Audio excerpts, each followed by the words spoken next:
Bienvenue à tous sur Gobam 1, la chaîne où Christ de Nazareth, né à Bethléem, est glorifié. Et lui seul. Très bienvenue. Amen. Bien aimé, aujourd'hui on va aborder un sujet important et critique. C'est un sujet qui est très difficile. Parce que, comme vous le savez, on vit dans un monde de confusion.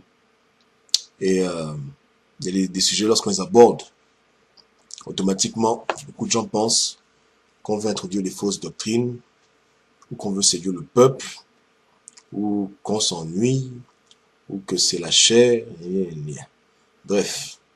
Mais néanmoins, pour que le corps de Christ soit édifié, il y a des sujets dont on doit parler.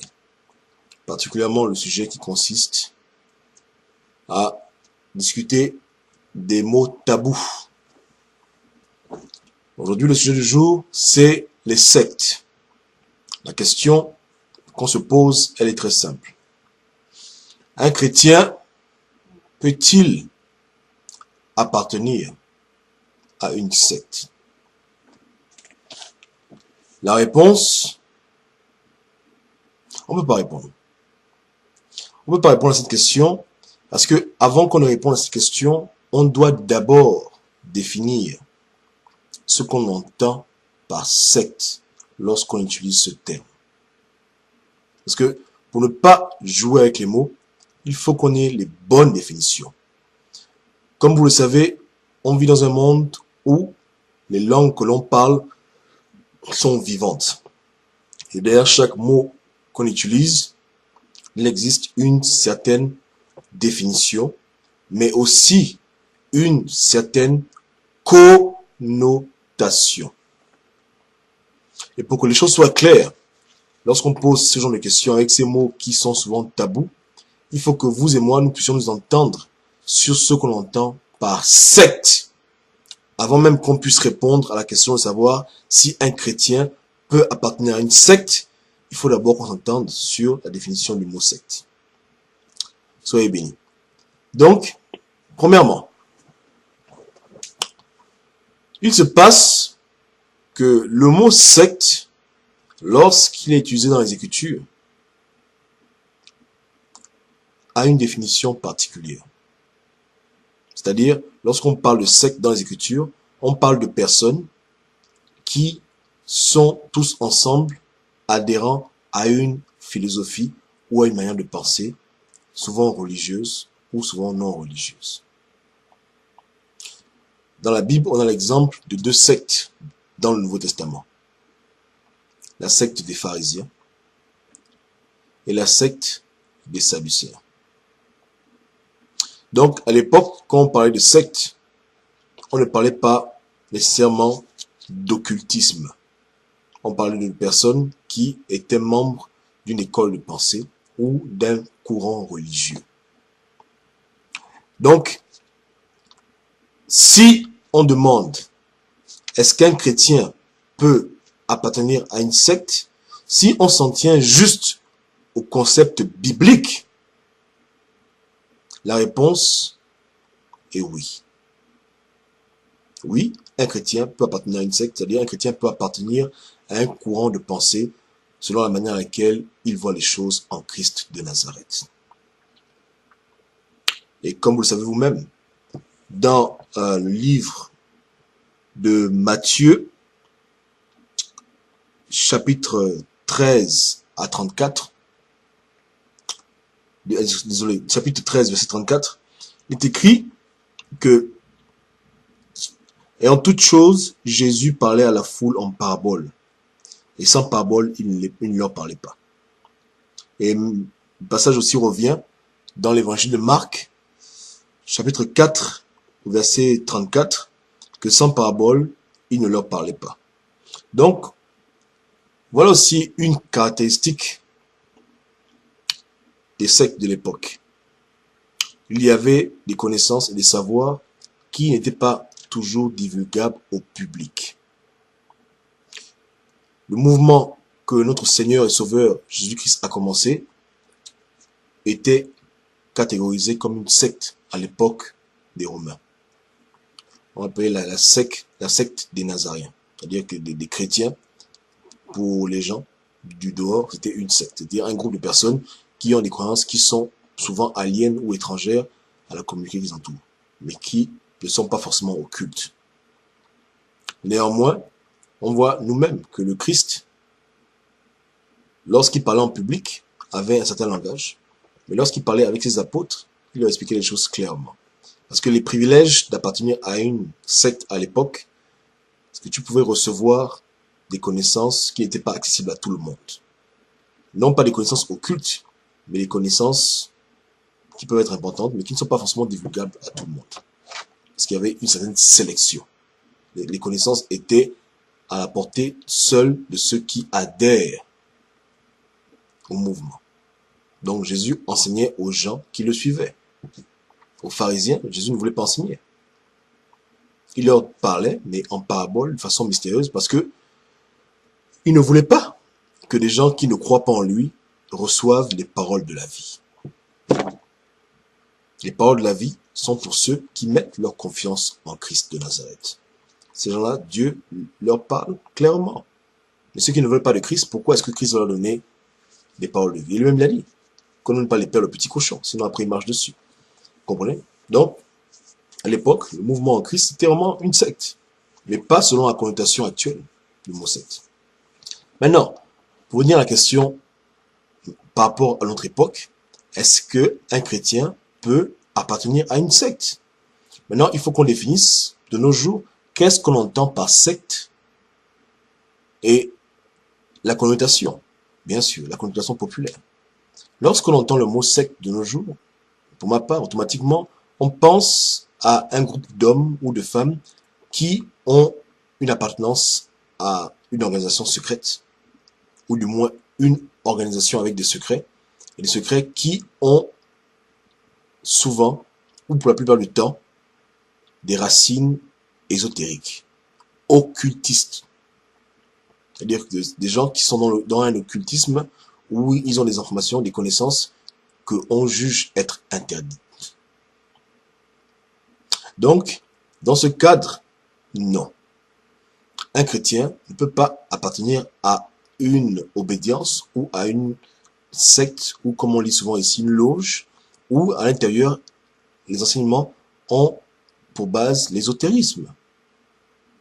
L'ésotérisme qui, comme on le sait, est diversifié dans beaucoup de choses.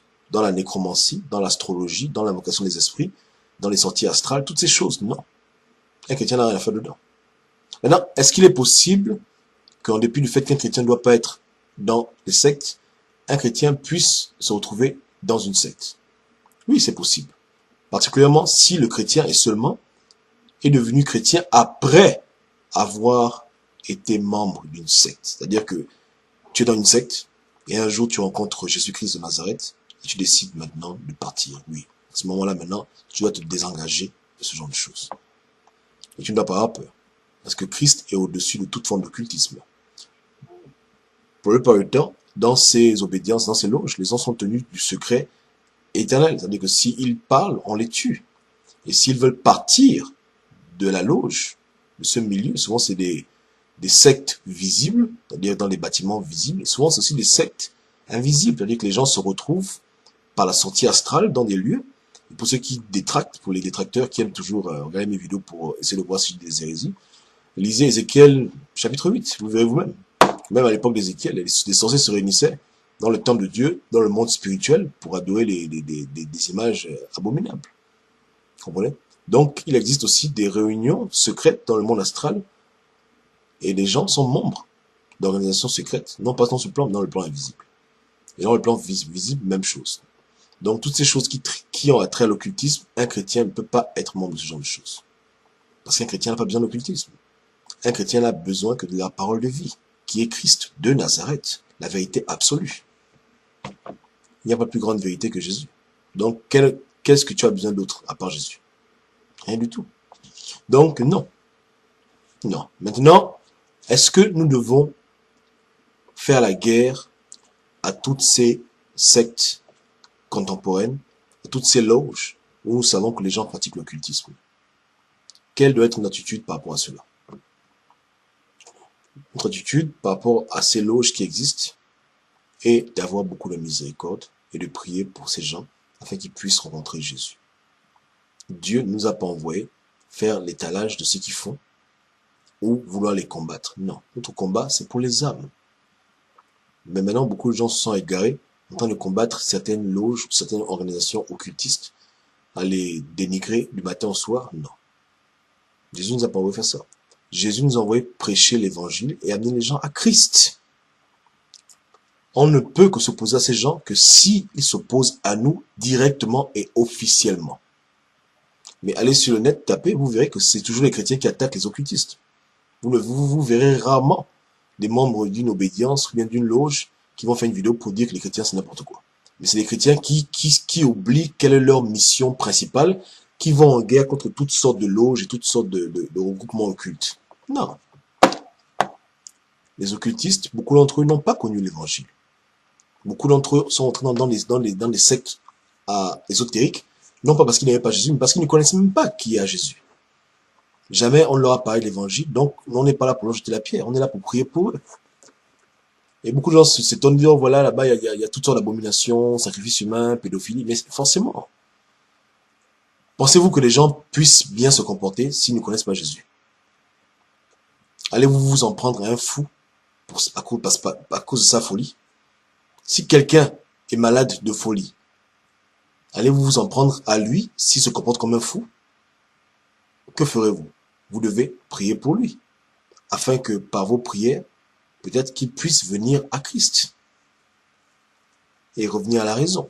Donc, ne tombez pas dans ce piège de Satan qui consiste à penser que parce qu'on est chrétien, on doit forcément attaquer les occultistes, les gens qui sont dans les sectes. Non.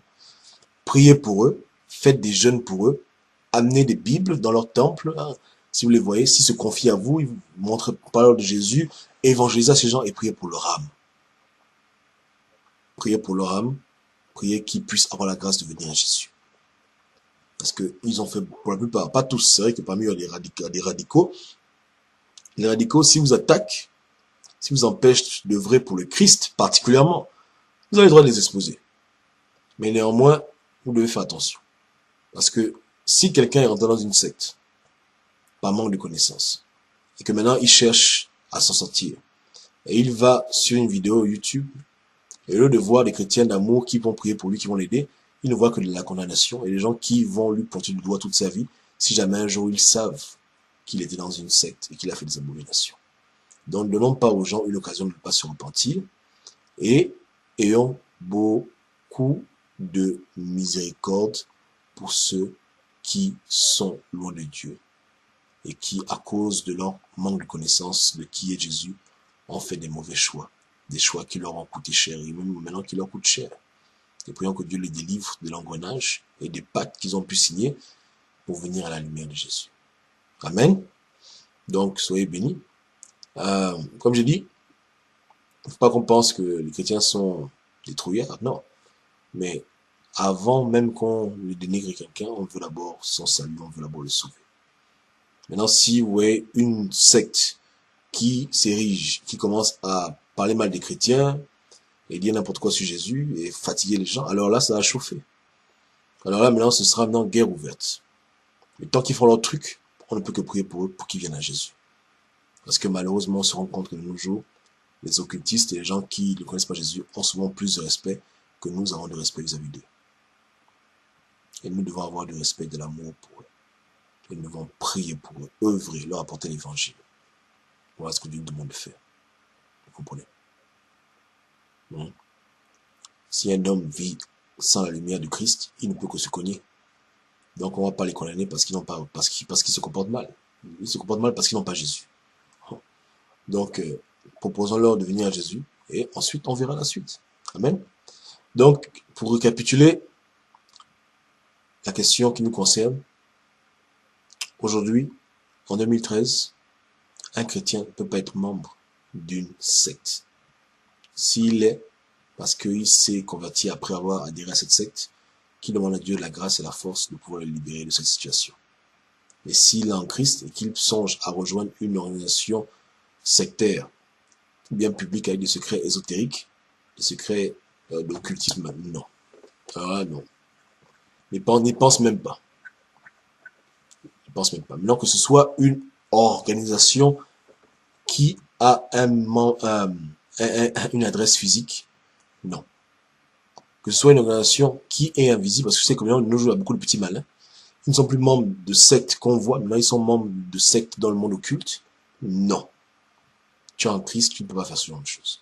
Maintenant, si tu vois des gens qui sont membres de ce genre d'obédience, ce genre de loge, tu dois prier pour eux, avoir beaucoup de miséricorde pour eux, te dire que ils font ça parce qu'ils ne connaissent pas Jésus. Et ne pas entrer dans ce piège qu'on consiste à vouloir les combattre charnellement. On combat pour qu'ils puissent venir à Christ, pas seulement parce qu'on veut les dénigrer. Si aujourd'hui une secte disparaît, il y en a encore 10 autres qui vont sortir. Vous comprenez? Donc le combat n'est même pas là-bas. Le combat, c'est pour que les enfants de Dieu qui sont dans les rangs de ces sectes puissent venir à Jésus. Donc soyez bénis et œuvrons dans ce sens. Amen.